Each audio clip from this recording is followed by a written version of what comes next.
Good evening, everyone. Turns out I forgot to turn on record. So I am going to go ahead and give this class. So if you want to watch it on my website, you are welcome to do so. Therefore, the first thing I'm going to bring up is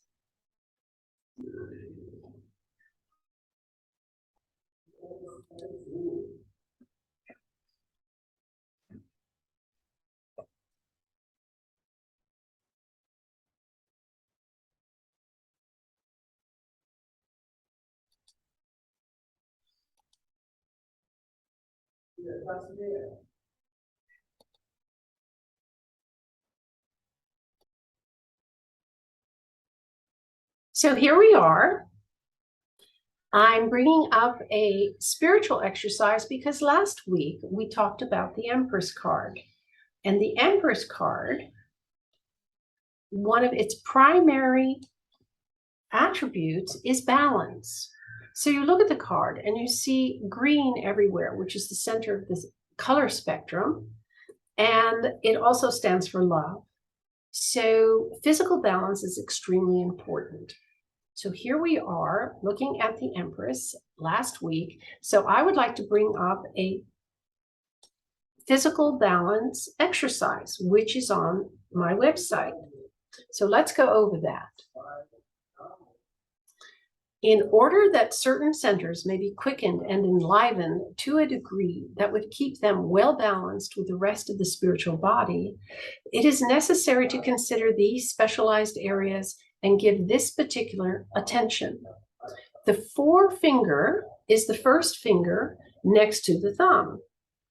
So put both of your forefingers on your neck, just below and a little behind the ears, below and behind. In other words, the left forefinger should be put on the left side of the neck, just about an inch below the tip of the ear and about an inch back of it. There is no precise point for this contact because the area is wide enough to allow for any slight variation in position. The right forefinger should be put on the right side of the neck in a similar manner. In this case, the forefingers should be pressed quite firmly against the neck so that they push the skin and tissue of the neck inward for a little distance. Because I have to scroll this. Then take a deep breath, hold it, and then exhale.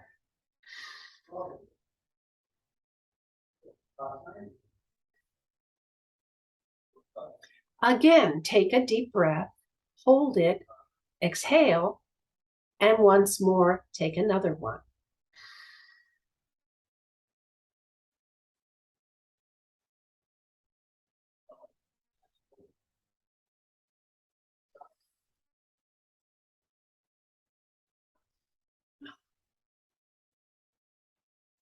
It is not necessary to have any particular thought in your mind during this exercise, except to concentrate upon the passage of negative and positive vibrations from the left hand to the right and the right hand to the left through the fingertips.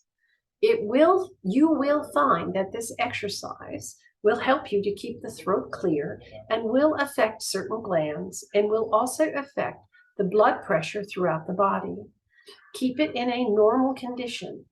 You will feel as though you had had a good tonic treatment after each application.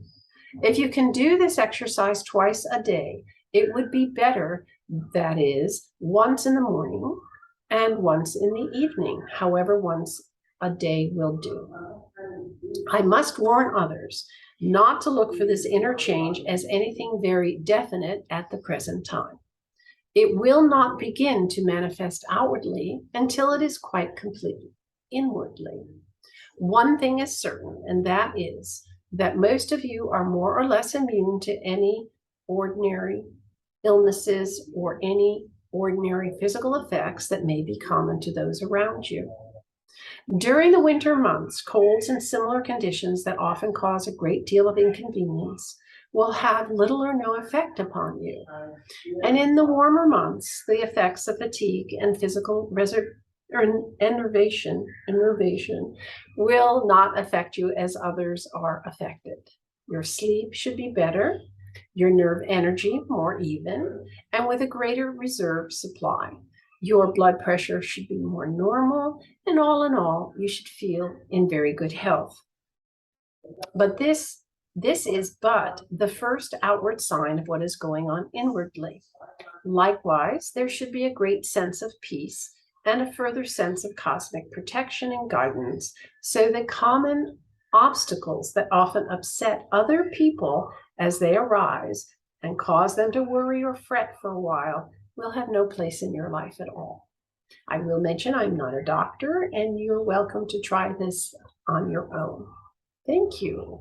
So let's move on. Today, we're going to go check out the Emperor card. And here he is. The Emperor. A wonderful card. Great colors. So our story continues with the introduction of the Emperor, key 4. The Empress is his consort, which is the term used for the wife of an emperor. As you recall, the High Priestess was transformed into the Empress. So let's look at the tarot tableau and see where the Emperor is located on here. There you find him in the middle, near the top, in the first row, which are the archetypes of the tarot cards. So we've been moving along, and here he is, and there is his wife, the Empress, and the other 2 cards, which we're going to refer to now. As you recall, the High Priestess was transformed into the Empress, here to here. In the same way, the Magician is now transformed into the active Emperor. He is the father of her children.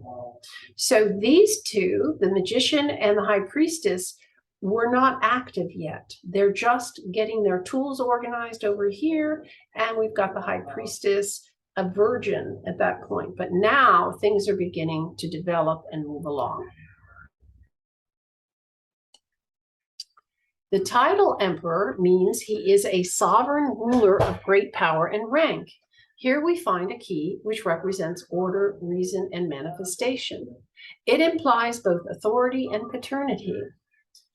Implied is that he represents the source of war and war-making power. As we look at the symbols on the card, we immediately see that it is representing the sign Taurus, ruled by Mars and the Sun. Let's explore this key further. I will bring over an Emperor card so we can go further along down here. The Hebrew letter assigned to this key is E, or silent H, Heh. It's pronounced Hey. It is the 5th letter in the Hebrew alphabet, so its value is 5. On the Tree of Life, this key is on the path of wisdom 15, the constituting intelligence. So let's look at that. Here's our Tree of Life. And over here is the Emperor. So that's path of wisdom 15, between wisdom and beauty. So there he is.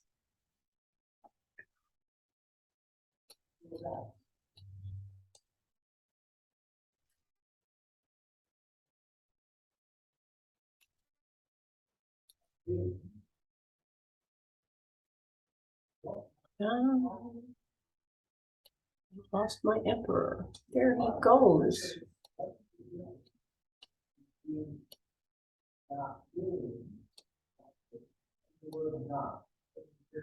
So, to constitute means to establish laws and create form in the material world. In our case, it would be to learn how to create your life and not be tossed about by the winds of fate. The letter E means window. The function of this key is sight. A window admits light and air into the house. is an extension of this. A window is a vantage point for overseeing all our surroundings. As a result of this vantage point, we are able to perceive and begin to create order and control over our personal universe. After examining all that surrounds us, we learn to refine, improve, and clean up our vision. This is accomplished by looking within Mother Nature and within ourselves. The tarot tells us on how to do this. I have a wonderful concentration exercise called the Orange Exercise, which would be very helpful in accomplishing this. You can find it on this site. Rather than merely looking at things around you, the tarot teaches you how to allow them to speak to you, to guide you. You begin to see things as they are beneath the surface, not just as they appear. Rudolf Steiner delves into this in a very practical way in his book, The Way of Initiation. He discusses the need to develop feelings that will awaken your 5 inner senses of sight, hearing, touch, taste, and smell. Yes, you have inner senses. According to the quality of our vision, we define and create ourselves and where we live.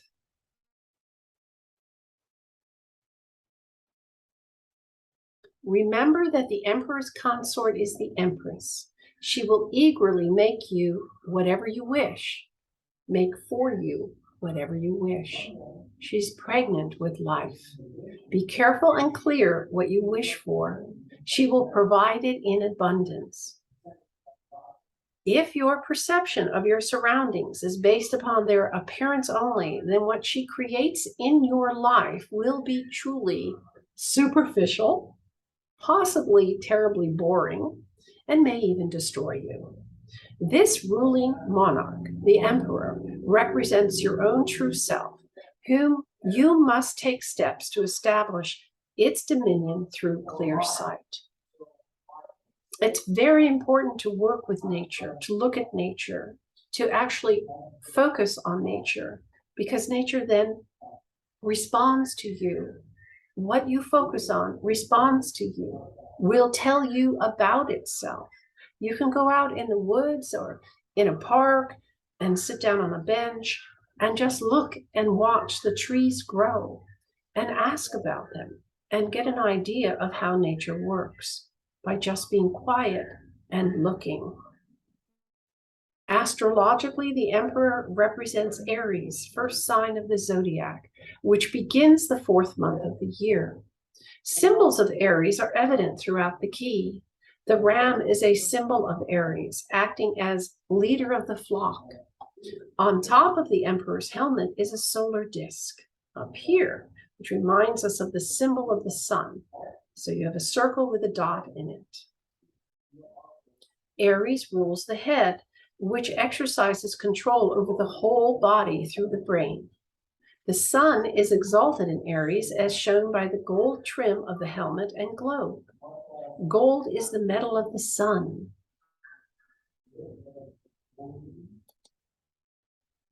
Every time I do that, I lose my little guy.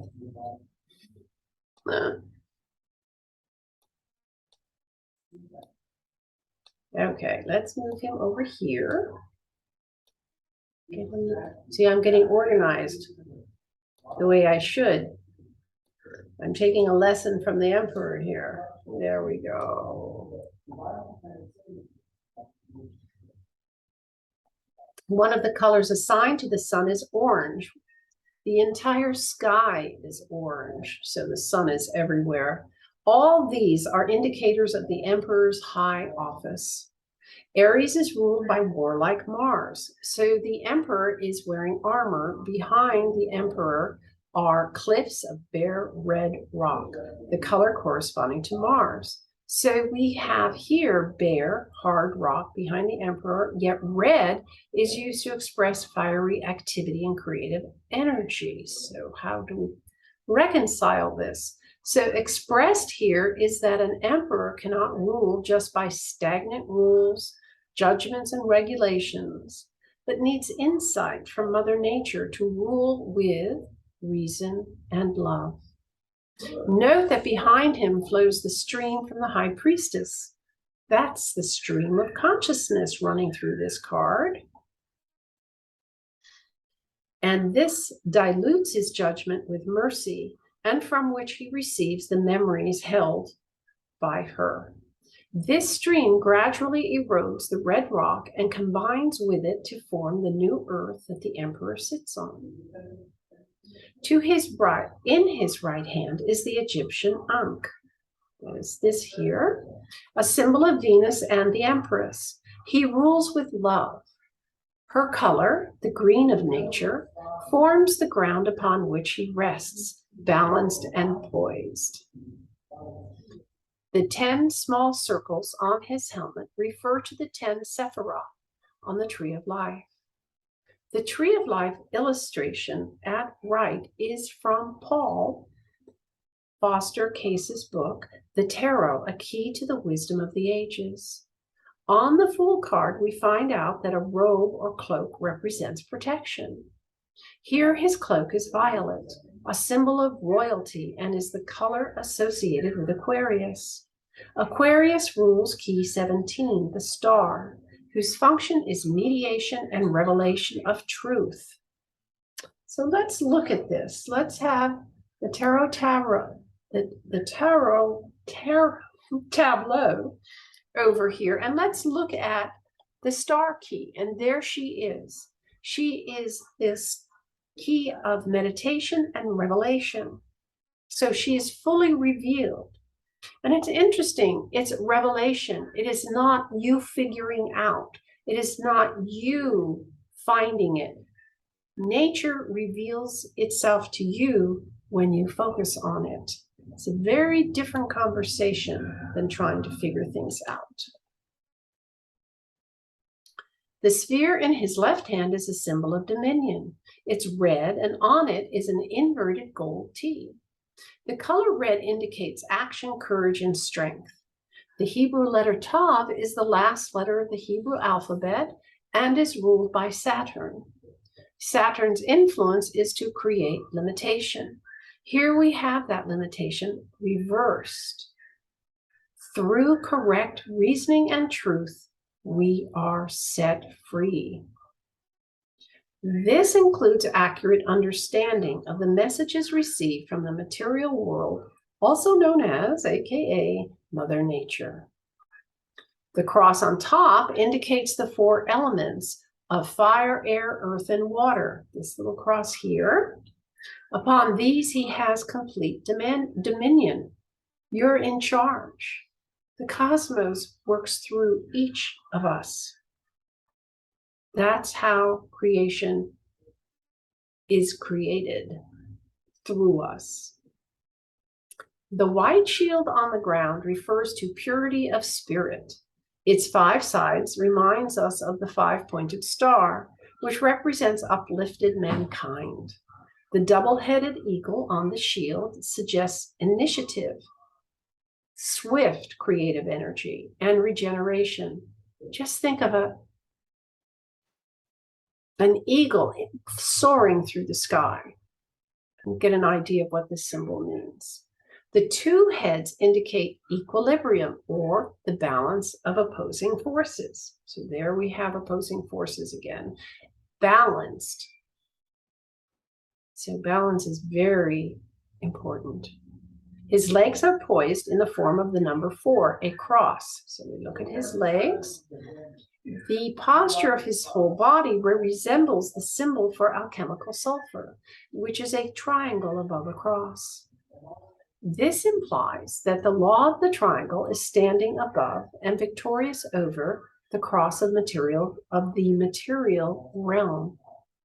The law of the triangle is how creation manifests through the first 3 Sephiroth at the top of the Tree of Life. So let's look at that. So here's the Tree of Life. And here are the top 3 Sephiroth. So we have the crown, wisdom, and understanding. And he's over here at wisdom. Alchemical sulfur stands for 2 passionate fires, One is to tempt man to turn aside from his spiritual path. The other is to burn what is worthless from his life. Order is achieved with the help of reason, the two principal functions of this key. Use this key to strengthen the pattern of order and control in your life. Whenever a new condition of any kind enters your life, take immediate steps to put it in its rightful place. Remember, any attempt to put order in your life must begin by establishing order in your thinking. How do we organize the flood of vibrations received by our senses? We have to remember that when we walk down the street, you walk down a city street, and you're surrounded by people, they're all radiating out information that they're thinking about. And you can actually hear that, or you may even think what's going on in your mind is from your mind and not from someone else who's standing around you. So it is very important to quiet your mind so you can tell the difference, and get order in your mind so you can tell the difference. So there is a flood of vibrations received by our senses. The interpreter is Hokmah, meaning wisdom. So wisdom is the beginning of polarity on the tree of life. Wisdom is found at the top of the masculine column on the tree of life on the right side. Let's look at that. And when I say it's the beginning of polarity, it's also the beginning of duality. And we live in a world of duality. We are living in a three-dimensional space. So there's duality always. And we, at some point, have to reconcile that with knowing that we are one with God. A little hard for the brain to figure out, but it can be known. It can be understood by your heart. So we have wisdom is found at the top of the masculine column on the tree. And there it is, and that's the masculine column.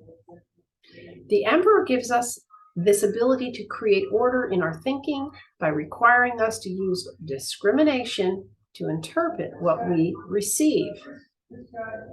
Underlying premise is very important on creating order in our lives. So the underlying premise of our thoughts and our thinking has to be figured out as to, is it healthy for us or not? Wisdom interprets the signals received from our senses and radiates his interpretations to Bina on the tree of life.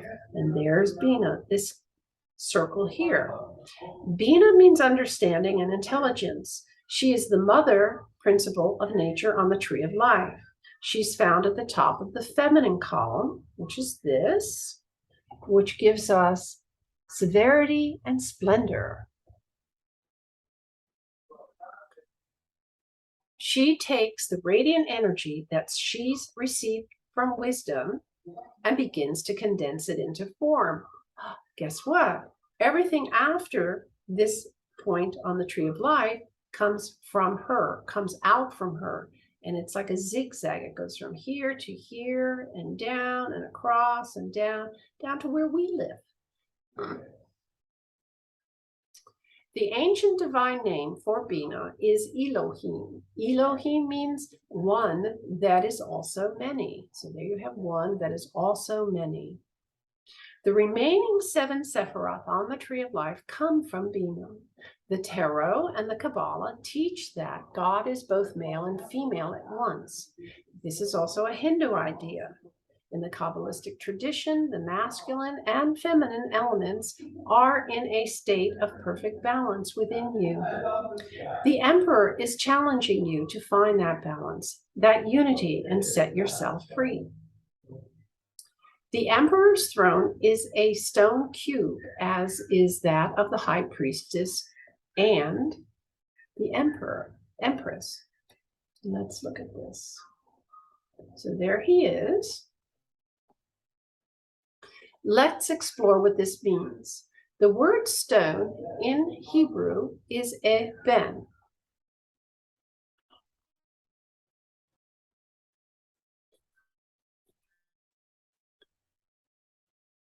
and looks like this in Hebrew.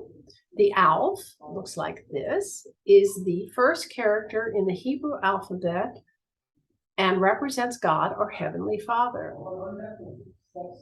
The Bet combined with Nun means Son in Hebrew or Jesus Christ. Hence, stone in Hebrew means the Father and the Son, they are one. And Jesus said he and his Father are one. And each of you is a Christ. Just put your name before it. Each of you is Christ. And when you know you are one with God, you have the abilities that Jesus told us we would have. That the throne is a cube refers to the book of creation, which teaches that the universe is represented by a cube. In the book, it's called the cube of space. I do have classes on that on this website. The cube is derived from the 22 letters of the Hebrew alphabet. The 6 faces and interior center are assigned the 7 double letters. The 3 interior coordinates have the 3 mother letters. The 12 edges represent the 12 symbol letters. So in addition to the emperor knowing he is one with God, the universe is his kingdom. The universe is your kingdom. And knowing you're one with God is a big step in getting a handle on it. There will be more about the cube of space in another lesson. The emperor is a benevolent figure. We see him in profile and therefore only see his left eye.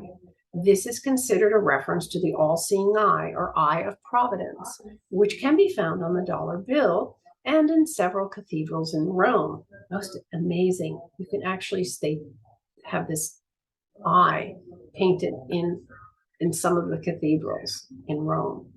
It represents the eye of God watching over humanity. It conveys the concept of divine providence. It also expresses our ability to see within ourselves, to see the self within.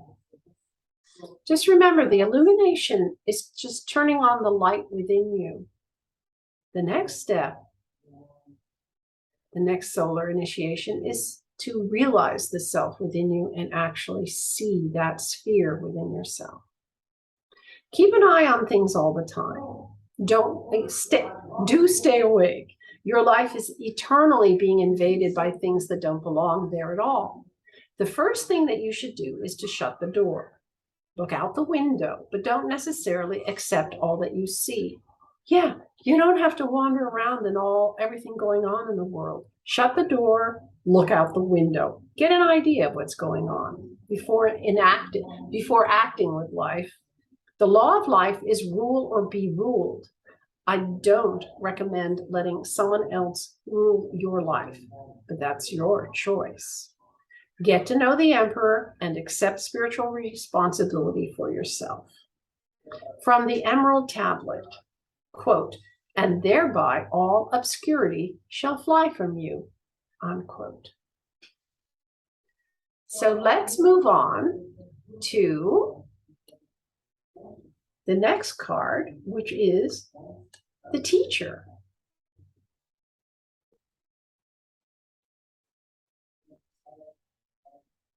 And here we are, number 5. The teacher is also called the Hierophant in other decks of cards. So here we meet the teacher. In some tarot decks, he is called the Hierophant. According to Wikipedia, a Hierophant, ancient Greek, if you would like to say that, there it is a person who brings religious congregants into the presence of that which is deemed holy. The word comes from ancient Greece, where it was constructed from the combination of ta, hiera, the holy, and phein, to show.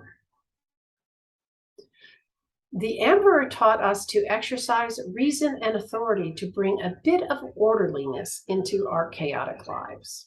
Moving on to the next key, we meet the teacher. You could say we are now ready to bring a little wisdom in our lives, and he's here to help us with that. The teacher contains many of the attributes in each of the 5 prior keys we have looked at. So let's look at the tarot tableau and see what those keys look like. So we have looked at several of these keys so far. So let's see what's going on here. From the Fool key over here, up here, we see that the teacher's actions convey his understanding of being one with the self. Okay, he demonstrates the wisdom and clarity of the magician. He understands the use of the law of nature as expressed by the high priestess. And the teacher carries the love demonstrated by the empress. And he carries the benevolent authority of the emperor. Okay, so he is an accumulation of all of these prior keys. And let's bring him over so we can look at him while we're going down this. I will move me up. Let's have him come up. Okay. At the bottom of key 5, over here in the corner, are presented several symbols which help us to understand this card, including its Hebrew letter and number, down there and over here. The Hebrew letter Vav, U, V, or W, has a letter value of 6. Its meaning is nail or hook. So you see a little hook over here. The ruling planet of this key is the moon, and the ruling sign is Taurus. So you see a little Taurus down here. So you have the V, W, there's a little symbol for Taurus. All right.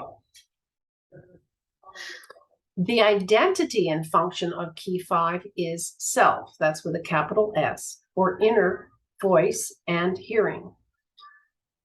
The word intuition means tuition or instruction from within ourselves. It's not like a hunch, which would be an extension of reasoning, but instead it's receiving information, which is accurate by having learned how to quiet your mind. This is a task that the tarot is pretty good at explaining. So let's move on. With the basic principles digested from the prior keys, the teacher can now turn our attention to higher matters. The number 5 is a halfway point in the numbers from 1 to 9. It is considered the number of man himself, the quintessence. If you put your arms and your legs out and then the head, it's considered the quintessence.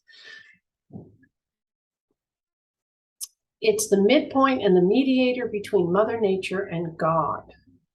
Man is that midpoint between Mother Nature and God. Creation operates through mankind. We've previously discussed this in reference to the 5-pointed star or pentagram on key 1. Thus, the teacher becomes a bridge between our outer world, known as Earth, and our inner world, known as heaven. Though I'll mention we do live in heaven now. It just may not seem that way because you've forgotten to use many of your tools. This is the function of a priest acting as a mediator between man and God. Thus, the way the teacher is dressed, so he's in a garb like a priest. But we must remember that the teacher is not aligned with any particular religion or faith. Here we have our inner voice instructing us throughout our days and nights in the principles expressed by the upper row of the tarot tableau. The more we are able to hear this small, quiet voice and actually follow its advice, the closer we'll come to experience and realize our true nature. Let's take a look at the symbols, planetary attributes, and colors on this key. The most important predominant color is gray.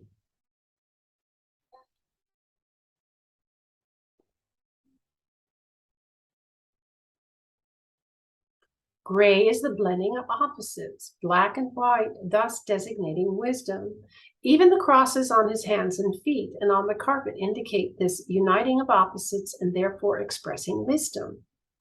We see the crossed keys at the lower center of the card. Again, the union and balance of gold forces, solar positive and active. There's the gold. And silver forces, lunar negative and receptive.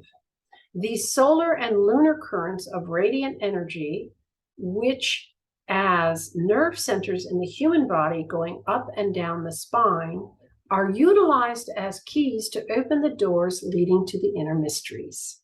And of course, that's also a reference to the Kundalini forces that go up and down the spine. To carry this idea further, the Hebrew letter Vav is shown in the lower right-hand corner of the key, where you'll also see a small picture of a hook. In Hebrew, the letter Vav is the equivalent of the English conjunction word and. So, the central thought here is union, which in English is the translation of the Sanskrit noun yoga. Yoga is a system of practice, whether through meditation, breathing, exercise, or poses, that unites you consciously with the source of life. And I will say that I've studied yoga, and I've actually put on my website here a reference to one of my favorite yoga instructors, though there are many that are really excellent. And it does give you a sense of flow and empowerment in your body. And it does work different muscles than we normally would exercise at a gymnasium or whatever. So it does allow a level of freedom physically, which is really very pleasant. So the yoga practice gives the practitioner direct, visceral experience of the different phases of reality, which the tarot and Kabbalah illustrate in these lessons. Jesus said, quote, "He that hath ears to hear, let him hear," unquote. This refers to man developing his interior sense of hearing and to the lesson contained in this key. In Sanskrit, the noun shruti, meaning hearing, is also the term for revelation. In the card, his right ear is left uncovered. Kneeling before him are his two devoted students. Their posture and robes tell us how we should approach our inner guide. They are both wearing a yellow yoke over their shoulders. Yoga is also the root of our English word yoke. Yoga is. Yellow is used to express mental balance and intellect. Remember, yellow is used as the background of both the Fool and the Magician cards. The students each wear a white cap and white collar. The color white expresses purity of intent. Intent is very, very important in the work. It'll actually get you through a lot of periods where you may have thought things were more difficult than they are, but your intent will carry you through, especially your purity of intent, functioning from the heart. The student on the left is wearing a green robe covered with red roses. Remember, a robe expresses protection and your role in life. In this case, the color green shows his alignment with love as expressed by Venus and the Empress. The red roses adorning the robe indicate his direction on the path is through service to mankind. His right hand reaches out to grasp the golden key of activity. The student on the right wears a red robe covered with white lilies. Again, we have the color red, but here his activity is demonstrated by devotion. Purity of heart and mind are expressed by the lilies. He holds his hands in prayer, symbolizing the silver key of receptivity.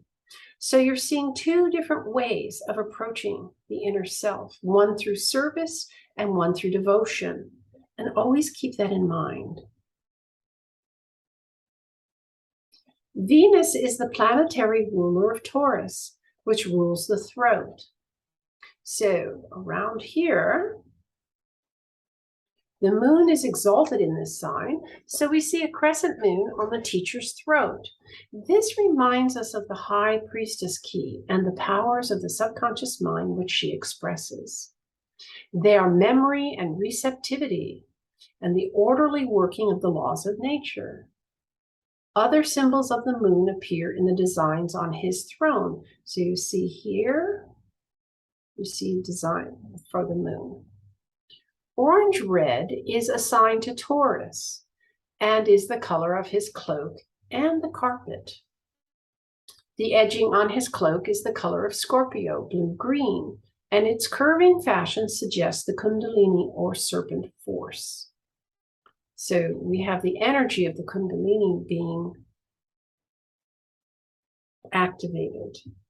At the edges of the carpet are black and white squares. This is a reminder that the life power manifests in both positive and negative forces. His blue robe is another reminder of the qualities of the high priestess.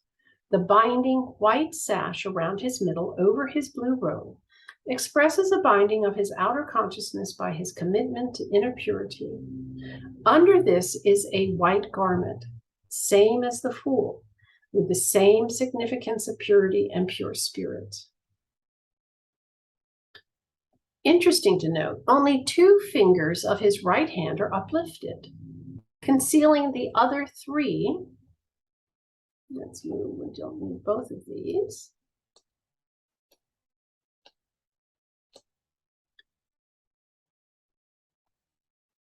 So the other 3 fingers are concealed, most interesting. Here we are reminded that not all is revealed at first. The 2 students want to know everything and right now. Don't young people always want that? The inner teacher is quite aware of that, but also knows that they would be overwhelmed and unable to process or digest everything at once. The true teacher is at a higher level, having learned from that experience. And I will mention here that matter and spirit are not separate. This is a very important point to make. Matter has to catch up with where you have your attention focused. So you need to digest by sleeping overnight, by resting, all that you receive spiritually. Your body, every cell in your body, has life and consciousness. So as you evolve spiritually, so does your body evolve spiritually. But it takes a little longer because it has to knock off the old cells and replace them with new, more highly evolved cells within your body as you grow. So you do need to rest and take your time during periods of night and sleep. You can always set up a wonderful pattern. The pattern on the trestle board is a great list of items that you can say to yourself before you go to sleep at night. You go to sleep and you let your body and your subconscious mind take over and process while you're sleeping, so that when you wake up the next day, your body is more lined up with your spiritual consciousness. So you must realize that the self is even more wisely conservative than a human teacher. He's always there for you, but you are told or shown just enough. Enough that your body can handle. Here we visit the sign Taurus again, which is representative of latent powers and energies, of secretiveness and reserve. The yellow staff, okay, let's bring our little picture back over. There we are. The yellow staff symbolizes dominion of the life power through the 4 planes of nature. represented by the crossbars. And those are these little guys up here. These 4 planes, beginning at the top, are called the archetypal world, the creative world, the formative world, and the result, which happens to be where we live. All that is created begins its manifestation in the archetypal world. The knob at the top represents the archetypal world. His crown signifies his authority, here shown as a turban, and relates to the 4 worlds again, beginning with the archetypal plane at the top, where the color is gold. If you look right there, you see the gold. The 2 pillars are a reminder of the 2 pillars of the high priestess, with the motif of duality, because there are 2 of them. The design on the capitals of the pillars is a phallic symbol of union. The throne upon which he rests, his foundation, is made of stone, and the word stone has a very special meaning in the Bible and in the Kabbalah. In Hebrew, stone is ABN, Ben. The first 2 letters of this word, Alf and Beth, are the letters of the noun AB, meaning father. The last 2 letters, Beth and Nun, spell the word Ben, meaning son. The meaning being that the father and son are conjoined, or one. This is the foundation of his wisdom. This is the main reason for the many symbolic uses of the word stone throughout the scriptures. This knowing that you and God are one must be acquired by you to receive and use his wisdom. This is where the tarot comes in to help you, especially help you through all the experiences it's going to take for you to have that knowing, that understanding. The teacher is your inner guide, that still, quiet voice of reason from within. So how do you still your mind to hear your inner guidance? Our recommendation is to focus your attention on something. When you keep your attention on one thing, information about that object will come through your intention. Intuition, will come through your intuition and intention. Basically, that object will speak to you about itself. Your attention on it activates this response. Remember, all of creation is alive, is energy, is vibrating. Don't ever forget this. The quality of your life depends upon this. I've given an orange exercise and a candle exercise on this website. Try them out. As you begin to practice concentration and then meditation, or just sitting quietly listening to your breath, you will develop the receptivity needed to hear this voice. It's always there, wherever you are, but most of the time, our outer life is so loud or busy, that this inner voice is drowned out and the teacher's guidance is lost to us.